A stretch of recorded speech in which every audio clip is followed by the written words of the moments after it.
wabarakatuh. Di sini saya akan menjelaskan terkait farmakodinamik dan juga farmakokinetik terhadap keracunan acetaminophen atau paracetamol beserta dengan cara kerja antidotumnya yaitu berupa N-asetilsistein. Sebelumnya kita akan membahas dulu apa sih paracetamol.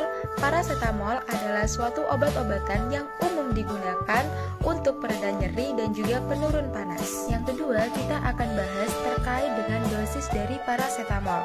Apakah paracetamol itu bisa menyebabkan toksik? Ya betul, jadi kita harus belajar dulu berapa dosis wajar dari paracetamol. Jadi dosis wajar dari paracetamol adalah 3-4 kali 500 mg per hari. Dan juga batas dari dosis maksimumnya adalah 4000 mg per hari atau setara dengan 8 tablet dengan satu tabletnya 500 mg. Lantas, apa sih yang bisa terjadi apabila kita mengonsumsi lebih dari 8 tablet per hari? Jadi, apabila mengonsumsi paracetamol melebihi dosis, maka akan terjadi overdose, sehingga seseorang tersebut akan mengalami kerusakan pada organ heparnya, atau yang lebih kita kenal dengan sebutan nekrosis lobulus sentral hati. Adapun tanda-tanda dari keracunan paracetamol adalah mual, muntah, sakit perut, dan juga kejang. Jika tidak segera ditangani, maka pengidap dapat mengalami kerusakan organ hati hingga hilang kesadaran atau koma. Apa sih yang bakal terjadi di dalam tubuh kita apabila keracunan paracetamol? Seperti yang kita lihat pada gambar, karena dosisnya terlalu banyak, maka akses metabolismenya akan lebih banyak yang dirubah oleh sitokrom P450, yang nanti akan berubah menjadi NAPQI.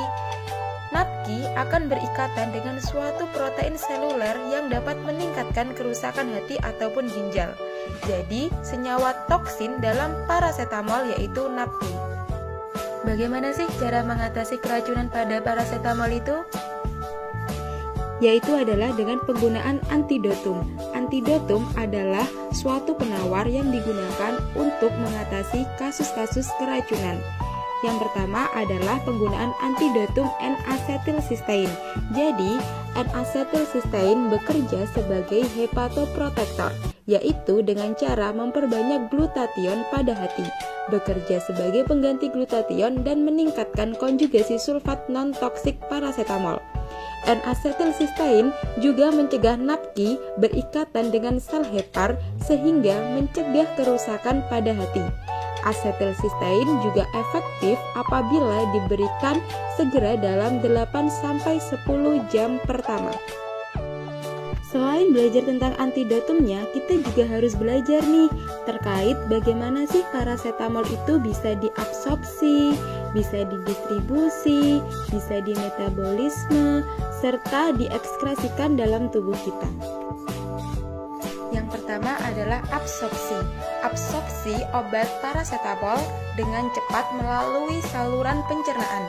Bioavailabilitas paracetamol secara oral adalah 4-10%.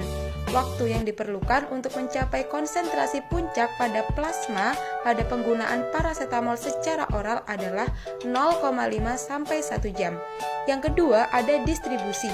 Volume distribusi paracetamol adalah 0,47 liter per kilogram berat badan.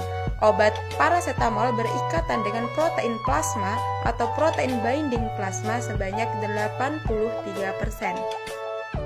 Yang ketiga adalah metabolisme. Obat paracetamol dimetabolisme di hati dan dinding saluran cerna.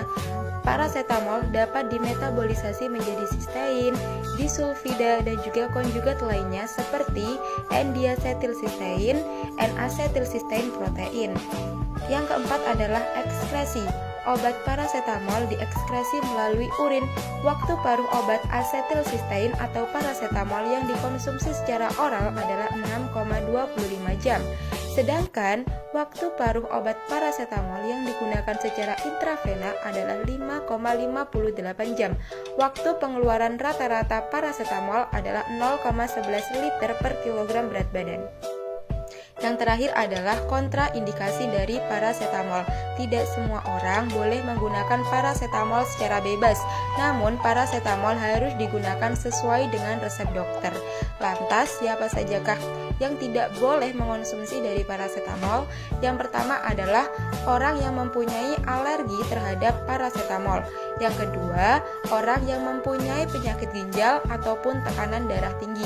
Yang ketiga, orang yang sedang mengonsumsi obat antitusif seperti kodein, karena hal ini mencegah terjadinya interaksi antar obat.